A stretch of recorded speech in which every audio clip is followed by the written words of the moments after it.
PM Narendra Modi जब पहली बार संसद में आते हैं तो सीढ़ियों को धोख देते हैं। हम सबको लगता है कि लोकतंत्र का सम्मान करने वाला कोई शख्स आया है, लेकिन होता ठीक इसके उल्टा है। आज लोकतंत्र नाम की कोई चीज बची नहीं है। विपक्ष को बोलने तक का मौका नहीं दिया जाता है। बाबा साहेब अंबेडकर की प्रतिमाएं तोड़कर उनका अपमान किया जा रहा है। भ्रष्टाचार इस कदर बढ़ गया है कि आज प्रधानमंत्री नरेंद्र मोदी खुद ढूंढते हैं कि सबसे भ्रष्ट कौन हो सकता है। उसी को मोदी जी पद देते हैं और खूब कमाओ और खूब खाओ की परंपरा को आगे बढ़ाते हैं। यहाँ तक कि मोदी जी कहते हैं कि पकड़े जाओ तो चिंता मत करो, हम है ना। अमित शाह बाबा साहब अंबेडकर का अपमान करते हैं, लेकिन नरेंद्र मोदी एक मिनट भी शाह के बगैर नहीं रह सकते।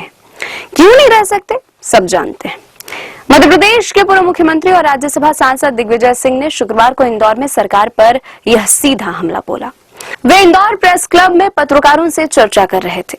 प्रेस क्लब अध्यक्ष अरविंद तिवारी ने दिग्विजय सिंह का स्वागत किया और पूरे कार्यक्रम को संबोधित कर रूपरेखा बताई।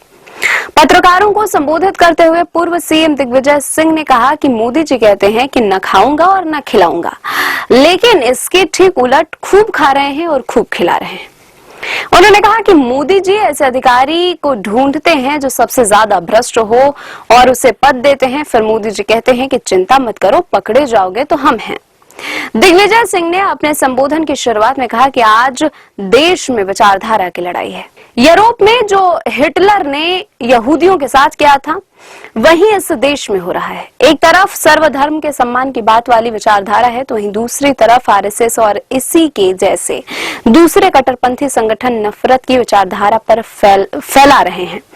इंदौर भ्रष्टाचार की कैपिटल बन गया है। भोपाल से लेकर इंदौर तक अधिकारी डरते हैं कि अगर कांग्रेस की सरकार आ गई तो कार्रवाई होगी, इसलिए अधिकारी भी बीजेपी का साथ दे रहे हैं।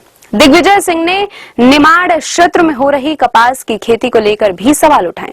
उन्होंने कहा कि यह सरकार ऑर्डिनरी कपास को ऑर्गेनिक कपास बताकर अंतर्राष्ट्रीय बाजार में प्रोजेक्ट कर रही है, जबकि विदेशों की रिसर्च में उन्होंने यह साबित कर दिया है जिसे भारत सरकार ऑर्गेनिक कपास बता रही है, वो 90% कपास ऑर्गेनिक कपास नहीं है। सोचिए इन गतिविधियों से देश और सरकार की कितनी छवि खराब हुई होगी।